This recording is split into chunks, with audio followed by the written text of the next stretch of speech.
Good afternoon, everyone. My name is Will Rampersaud. We're here at the Playboy Club in New York City, and this is Social Benevolent TV. And I'm here with Everett Ferguson of Collude. Everett, how you doing?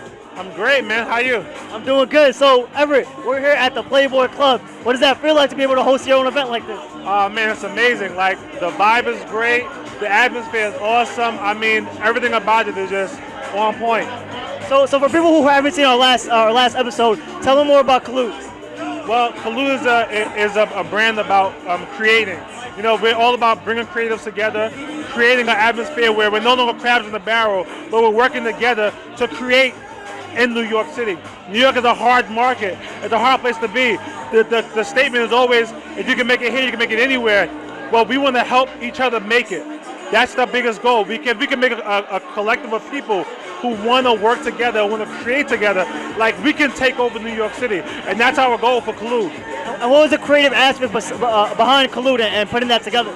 Well, honestly, it was really about the idea that we weren't getting value out of the other networking events we were going to, and we weren't getting the people who we wanted at the place we were going to. We wanted young entrepreneurs our age who are doing things, who are creating, who are successful, and that's what we're bringing together.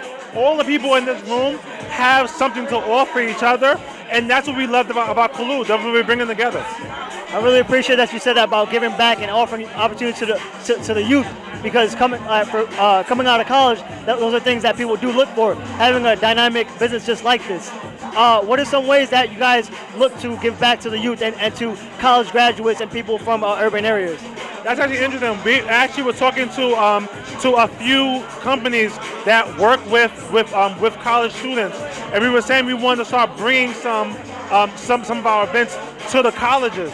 Like the idea that if we can bring in these young professionals who are already in the market, who are already doing it, and get them into the field, like it would expand their horizons so much.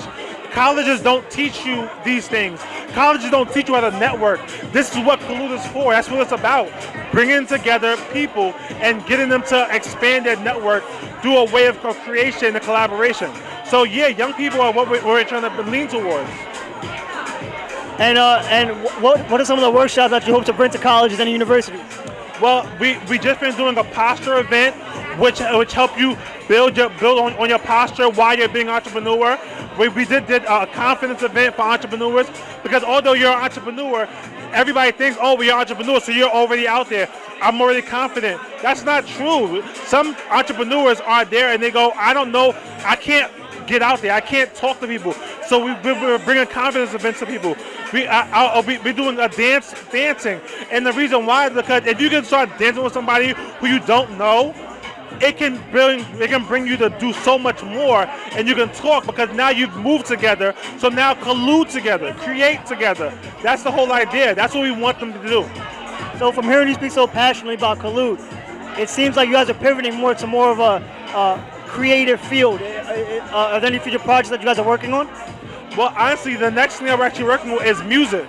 We're trying to touch on different aspects, but music is a place where creatives thrive. You know, creating songs, poems, everything, arts. The arts is a huge thing, and so actually starting in July, this month, in the 19th, we're actually doing a music event in Brooklyn, because of course, you know, Brooklyn is where the culture's at. So that's what we're doing. We're going to be bringing that there, and actually on August 24th, we're going to be starting our Collude music series. Listen, man, Collude is a brand that's trying to branch out to everywhere and try to create everywhere and try to bring in everywhere. And that's what we're going to do starting next month. And how do you guys train your employees to, or rather build on their skills coming out of college and coming out of a different type of industry?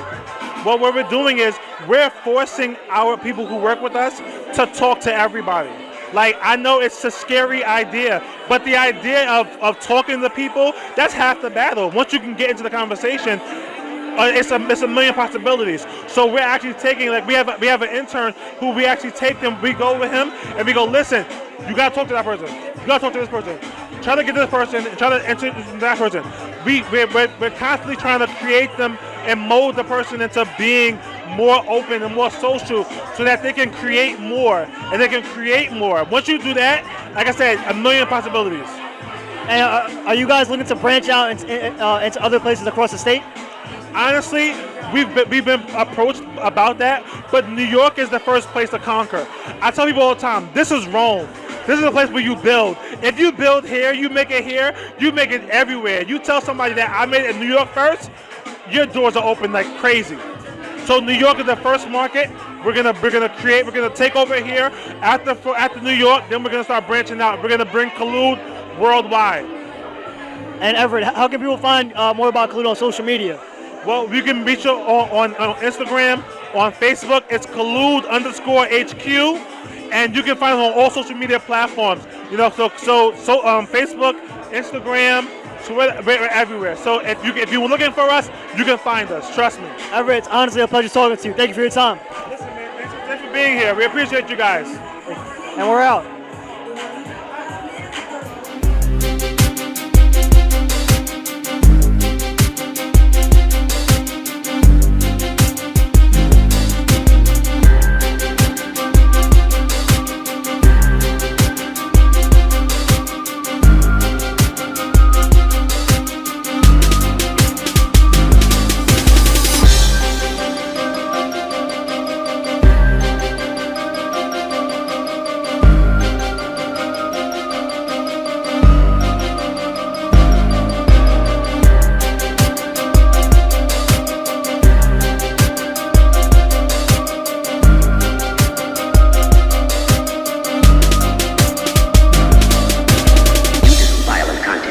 Discretion is advised.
Playboard Club in New York City, and I'm here with Dr. Nina Chen. And tell me a little bit more about your business. Yeah, so I started my practice about 9 years ago, and then actually we started as a small practice, like a 2-3 laboratory, and now we have 6 chairs with the multi-specialties. And we do high quality dentistry, so we don't do the general one. We focus on the prevention and how to keep your teeth for life, and also cosmetic as well. So we have like oral surgeon, we have endodontist, we have cosmetic dentist. And I usually focus on general dentistry and cosmetic. And how was that journey like? What were some ups and downs you had along the way? Yeah, in the beginning, actually, I was pretty lucky because I feel like when you want to do the right thing, people follow you. So for me, in the beginning, is what's most important to me is I want to do the best for the patient. So in our practice, everything we do, we show you.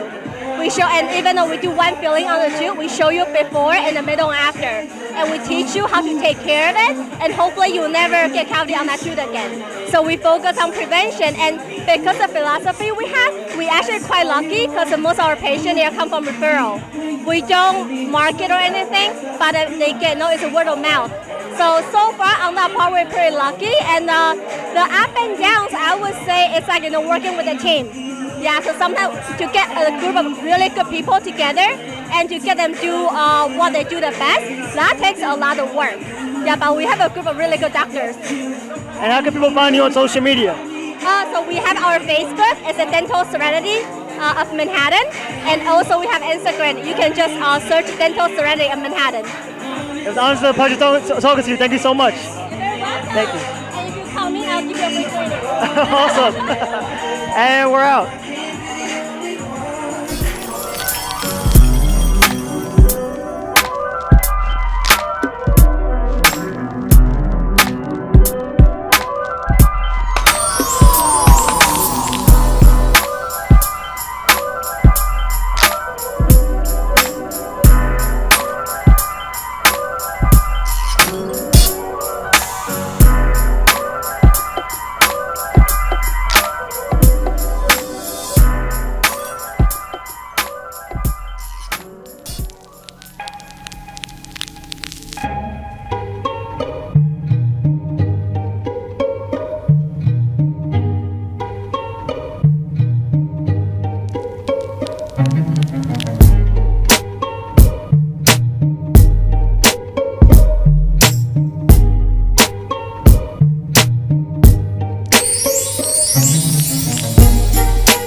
I have with me Tony and Nicholas, who are musicians here. Guys, how does it feel to be performing at an event like this? It's pretty fun. I mean, to play at the Playboy Club for the first time, it's a lot of fun, and it was a really exciting opportunity for me to be able to play in this kind of setting and in this kind of environment. So I really enjoyed it. And what kind of instrument do you play for our viewers out there? I play guitar, electric guitar and acoustic guitar. So for my professional work, I'm a session guitarist, and right now I'm also part of a band called Molly for Now. I'm playing guitar for them, and we do a lot of indie, pop, rock, R&B kind of stuff. And yeah. I have a question for you, sir. What was one of the biggest challenges you faced as a musician? So I would say the biggest challenge I face as a musician is the fact that being Asian American, there's not a lot of us in the industry right now, and it's hard to find a role model who exemplifies a path for myself, especially something as not straightforward as music. And I'd say what's been interesting is I actually just quit my corporate job to pursue music, and just being able to turn my head and say, no, this is not just a hobby. This is something that I'm not only passionate about, but I can also make a living out of, by having multiple streams of incomes and having an entrepreneurship mindset of okay, this is my product, this is my brand. How do I sell this to people? How do I show people the things I'm passionate about, how they can learn and resonate with that as well. And as bandmates, what is your band called? So I'm in multiple bands. So I'm a solo singer-songwriter, and that's Wind Meets West. I have a single coming out on July 12th. I'm also in a band called Molly for Now with Nick, and I produce them and help write songs with them and play keyboard. And how can people find you on social media? So you can follow me with Wind Meets West, and then you can also follow us on Molly for Now. And how can people find you on social media? You can find me on social media on my Instagram. It's just my first name, Nicholas, NICOLAS.KUO. That's my last name. And also at Molly for Now Music. You can find me both on Instagram for those handles. Gentlemen, it was an absolute pleasure. Thank you so much. Thank you. All right. Thank you. All right. And we're out.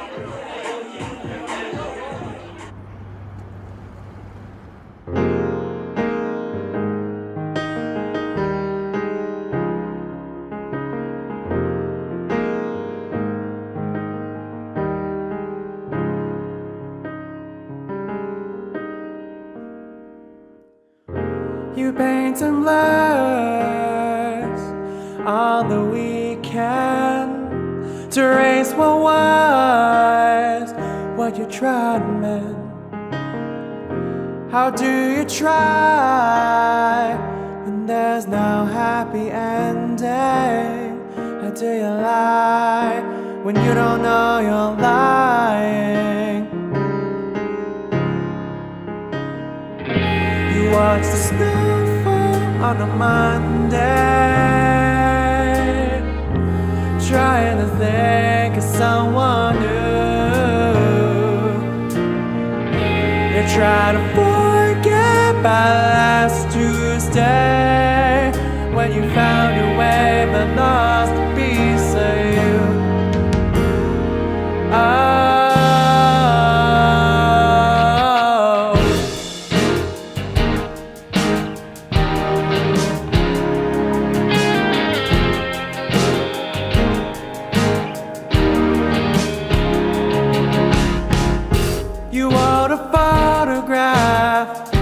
to try to keep in place everything that you had when you were 18.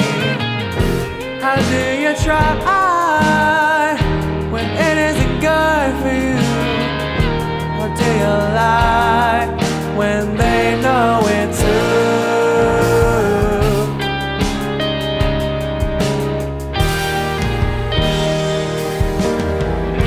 You watch the snowfall on a Monday, trying to think of someone new.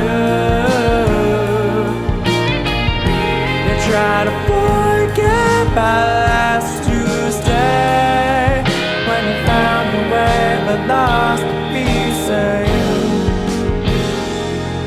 When you found your way but lost a piece of you.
My name is Rampersaud.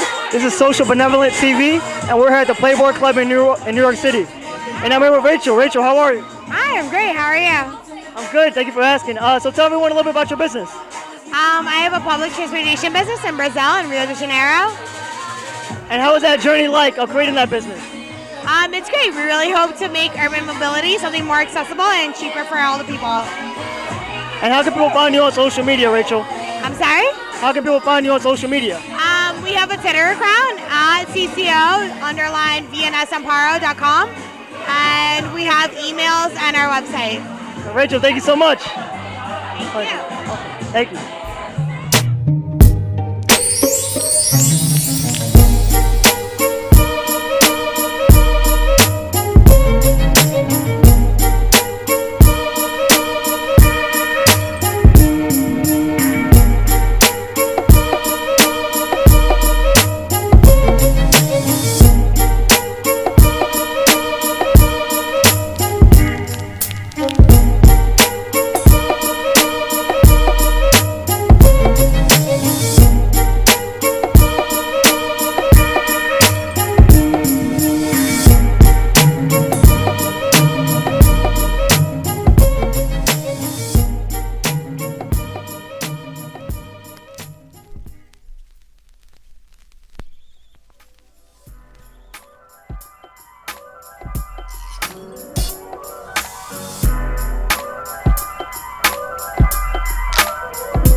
We're